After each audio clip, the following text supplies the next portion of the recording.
Bien, nos vamos ahora a la Convención Constitucional, donde se despachó al borrador el artículo que consagra los derechos sexuales y reproductivos, incluyendo la interrupción voluntaria del embarazo. Vamos ahora al ex Congreso Nacional. Josefina de la Fuente nos cuenta. José, ¿qué tal? Hola, ¿cómo están? Muy buenos días. Buenos días. Ayer fue un día importante, clave. Se despacharon al borrador de la nueva Constitución, ustedes lo decían, los primeros artículos que vienen de este informe de derechos fundamentales. Entre ellos, el que consagra los derechos sexuales y reproductivos, incluyendo el derecho al aborto. Se votó ayer en la tarde después de un debate bastante extenso, cerca de 3 horas de discursos e intervenciones de los convencionales. Había harta expectación al exterior del ex Congreso Nacional. Organizaciones feministas habían estado esperando durante horas esta votación clave, que fue la primera que se dio, porque las convencionales que estaban por aprobar esta norma querían que fuera lo primero que se votara en la jornada, y así sucedió. Pero antes, como yo les mencionaba, también se dio un acalorado debate. Hubo intervenciones que incluso emocionaron mucho a los convencionales, entre ellas la intervención, el discurso de la convencional Loreto Vidal, que hacía referencia a la importancia de que se aprobara esta norma. Principalmente argumentaban por un tema de salud pública, y también contaba parte de su historia, de su biografía. Hablaba de la historia de su madre, que falleció por un aborto séptico. Esto lo contó en el pleno hemiciclo, en plena sesión.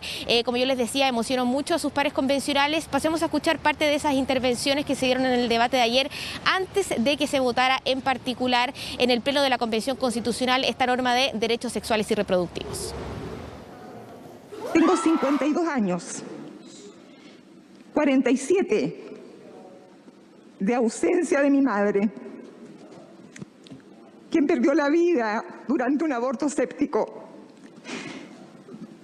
Para ella y demasiadas más hemos llegado tarde. Para ella y demasiadas más no existieron las garantías, la seguridad y la protección. Es muy fácil juzgar. Mamá, avanzamos. Llegamos tarde para ti, llegamos tarde para muchas, pero a partir de hoy confío que podremos tener un Chile más equitativo. Y cerca de las 7 de la tarde aproximadamente se puso en votación en particular este artículo. Había pasado la votación en general y ahora lo que tenía que hacer era conseguir más de 103 votos. Tenía 3 incisos este artículo, y de hecho antes de que se votara los convencionales estaban un poco preocupadas respecto al inciso 2. Estaban viendo a ver si es que iban a alcanzar los votos para que pudiera tener entonces esta luz verde para pasar al borrador de nueva Constitución. Finalmente los primeros 2 incisos se aprobaron, y el primero habla de que todas las personas son titulares de derechos sexuales y reproductivos, y que además hay un derecho a decidir de forma libre, autónoma e informada sobre el propio cuerpo. El inciso 2 hace explícita referencia a la interrupción voluntaria del embarazo, y dice que el Estado tiene que asegurar las condiciones para un embarazo, para una interrupción voluntaria del embarazo, para el parto y para maternidad voluntarios y protegidos. Ese inciso también se aprobó con 108 votos a favor, es decir, más de los 103 votos que necesitaban para poder llegar al borrador de la nueva Constitución, que finalmente la ciudadanía va a tener que ratificar en un plebiscito de salida. Había un inciso 3 que finalmente ese se rechazó y volvió a la comisión, y ese inciso 3 es importante porque se está discutiendo respecto a si es que se va a establecer ahí explícitamente el mandato a que el legislador sea quien establezca las condiciones y el tiempo, por ejemplo, para esta interrupción voluntaria del embarazo. Estaban muy contentas las convencionales feministas, sobre todo, que salieron afuera del ex Congreso a celebrar con todas las personas que estaban esperando esta votación. Después dieron esta declaración, este punto de prensa, diciendo que era un día histórico.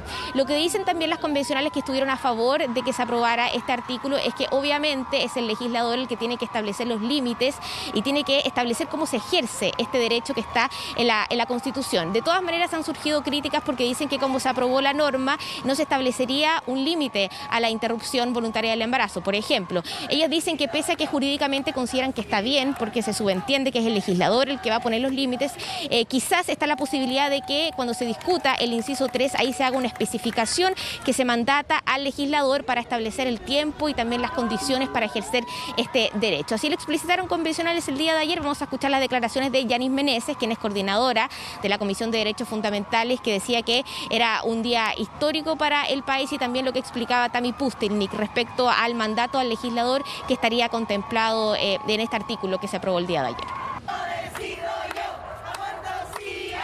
Pasa el texto borrador.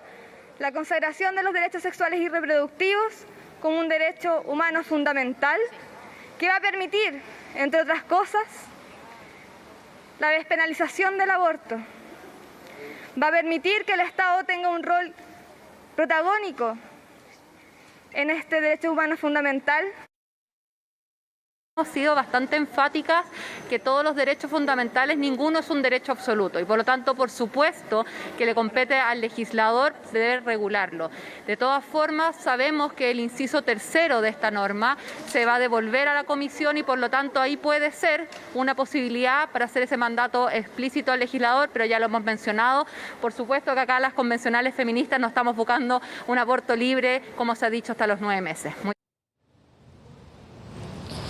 Y antes de que se diera esta votación hubo un debate intenso, acalorado en el hemiciclo de la Convención Constitucional. Por supuesto que los convencionales de la derecha, sobre todo también de otros sectores, pero en particular de la derecha, fueron bien críticos respecto a esta norma que se iba a someter a votación. Por ejemplo, convencionales que son parte de esta Comisión de Derechos Fundamentales, como la convencional independiente de Chile Vamos, Rocío Cantuarias, que decía que le parecía mal que este artículo finalmente no estableciera explícitamente un límite para ejercer estos derechos. Escuchemos parte de la intervención de la convencional Cantuarias. Hay problemas que los chilenos jamás mencionan entre sus prioridades. Lo insólito es que esos problemas son los más tratados en esta convención. Los derechos sexuales y reproductivos, uno de ellos. Verdadera obsesión de algunos que deberían responder: ¿es la sexualidad, su sexualidad, una cuestión de interés público que consagrar en la Constitución? ¿De verdad quieren al Estado y a los políticos metidos en su cama? Pienso que la mayoría de nuestros compatriotas, y también yo, opinamos que no. Bien, por cierto que esto que se aprobó el día de ayer es relevante y ha generado muchas opiniones, discusiones también fuera del ex Congreso Nacional. Por ejemplo, hace unos minutos nomás salió una declaración por parte del Comité Permanente de la Conferencia Episcopal de Chile, pronunciándose sobre este artículo que se aprobó el día de ayer. Lo que dicen es que es necesario señalar que esta norma, dicen ellos, por sí misma, es un gravísimo atentado a la dignidad de la persona humana y sus derechos fundamentales, más allá de cualquier concepción religiosa. Manifiestan a través en este comunicado y critican lo que se ha aprobado porque dicen que no se establecen condicionamientos ni limitaciones a este derecho, ni se da un mandato al legislador para que lo regule por una ley, con lo cual queda abierto el camino para permitir el aborto a todo evento. Establecido el aborto como un derecho constitucional sin ninguna restricción, cualquier ley que pretenda regularlo puede ser declarada inconstitucional. De esta manera, dicen en este comunicado, podría darse el caso que fueran abortadas criaturas incluso de 7 u 8 meses o a punto de nacer. Eso es lo que establece la Conferencia Episcopal de Chile en este comunicado, haciendo referencia a lo que ya habíamos conversado, ¿cierto? Escuchamos también las convencionales que decían que esto no se iba a permitir, lo que critican en este comunicado, porque el legislador era quien tenía que establecer los límites, el tiempo, las condiciones para ejercer este derecho. De todas maneras, que no esté explícito como se aprobó, ha generado cuestionamientos también dentro de la Convención Constitucional y es algo que se va a tener que conversar para ver si es que se incluye eventualmente en este inciso 3 que va a volver a la comisión para que se vuelva a discutir y se va a ver entonces si es que están los votos para que se establezca ahí explícitamente que es el legislador, el Congreso Nacional, que va a tener que establecer cómo se ejerce este derecho que quedó consagrado el día de ayer en este artículo 16 que obtuvo en su inciso 2, que era el clave, donde se hacía explícitamente mención a la interrupción voluntaria del embarazo. Ahí obtuvo 108 votos y por tanto llegó al borrador de la nueva Constitución, así como también otros artículos que emanaron de ese informe que también ya llegaron a este borrador. Se han aprobado varias cosas, así que sin duda que el tema del aborto y lo que quedó aprobado el día de ayer va a generar reacciones más el día de hoy también, seguramente fuera del ex Congreso Nacional. Bien, y nos vamos a quedar atentos, José, que estés muy bien. Nos vemos en un rato más.